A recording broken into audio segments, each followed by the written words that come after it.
दोस्तों ट्रंप ने देखिएगा धमकी दे दी है बहुत बड़ी, और ये चीज बिल्कुल भी इजी नहीं है, चूंकि आफ्टर लॉन्ग टाइम ये हुआ है। अभी आपको पता है 2 दिन पहले हमास को लेकर उन्होंने बड़ा स्टेटमेंट दिया था और कहा था जो इजराइल और हमास के बीच में चल रहा है वो एनी हाउ खत्म हो, वरना ऐसी चीज होगी जो देखिएगा देखी नहीं जाएगी। मतलब ऐसा कुछ होगा जो देखा नहीं जाएगा। ये अल्टीमेटम दिया था, 24 आवर्स का दिया, फिर थोड़ा सा डिले करा इस पर्टिकुलर वीक के लिए।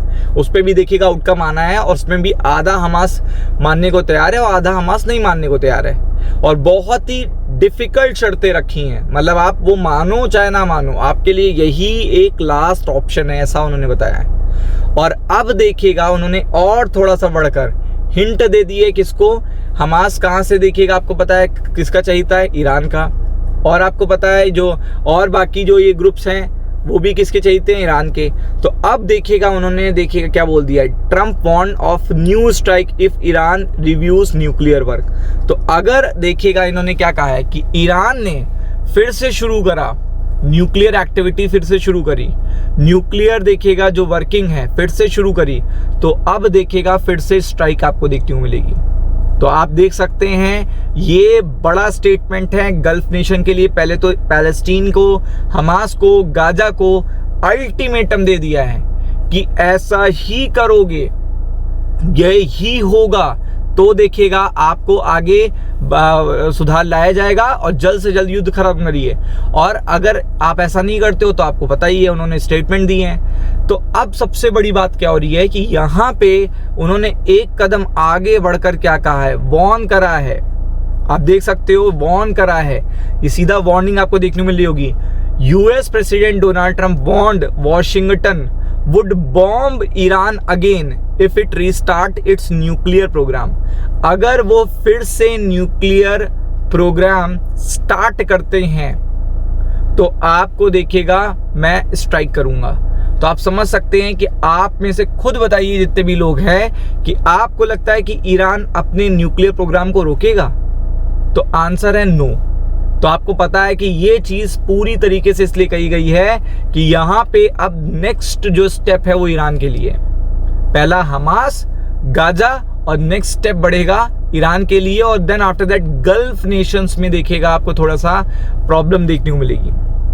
तो आप समझ सकते हैं कि ये बहुत ही बड़ी बात है। We all have to take care of that too if they do, यानी कि हम सबको ये ध्यान रखना है। उन्होंने सबको कहा है कि अगर ईरान में क्या एक्टिविटी शुरू होती है प्रोग्राम की फिर से, तो आप देख सकते हैं तेहरान को इंडिकेट करते हुए उन्होंने कहा कि अगर ये न्यूक्लियर एक्टिविटी स्टार्ट करते हैं, you want to do that, it's fine, but we are going to take care of that, we are not going to wait so long. हम उसके लिए वेट नहीं करेंगे, हम उसके लिए तैयार हैं और हम क्या करेंगे, स्ट्राइक करते हुए आपको देखने को मिलेंगे। अब आप ये समझ लो ये क्या कहा है उन्होंने, ये पूरी तरीके से उन्होंने अपने सेना के जवानों से कहा है, और ये पूरी तरीके से उन्होंने कहा है कि जो उन्होंने स्ट्राइक करी थी परफेक्ट लोकेशन के हिसाब से लास्ट टाइम वो बहुत सही रही। और आप देख सकते हैं कि ऑलरेडी वो कह रहे हैं कि यहाँ पे ये चीज़ अगर होती है, Iran had been within a month developing a nuclear weapon before the strike, Trump said adding that US forces had prevented Tehran from crossing that threshold।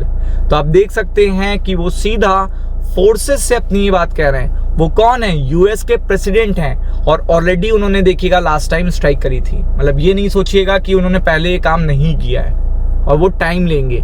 तो आप देख सकते हैं operation was decades in the making। तो आप देख सकते हैं Trump told audience that B-2 pilots inform him Pentagon has been planning such operation for 22 years, saying no previous president had the guts to do it। तो आप समझ सकते हैं कि इससे पहले तो ट्रम्प के अलावा देखिएगा कोई कहता भी नहीं था ईरान को, या गल्फ नेशन से रिलेटेड तो कोई बात आती नहीं थी सामने।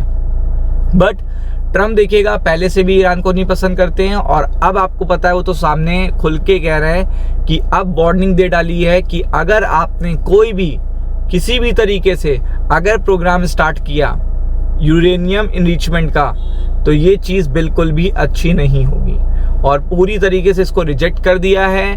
और कहा है कि वार्निंग दी गई है कि अगर ये रिज्यूम हुआ तो ये अच्छी बात नहीं होगी, फिर आप एक्टिविटी के लिए तैयार रहिए। तो आने वाले दिनों में जिस तरीके से गोल्ड के प्राइसेस भाग रहे हैं उस तरीके से लगता है कि कहीं ना कहीं कोई प्रॉब्लम होने वाली है, तो उसके लिए तैयार रहिएगा, ऊपर के लेवल पे स्टक ना हो जाइएगा। राम राम।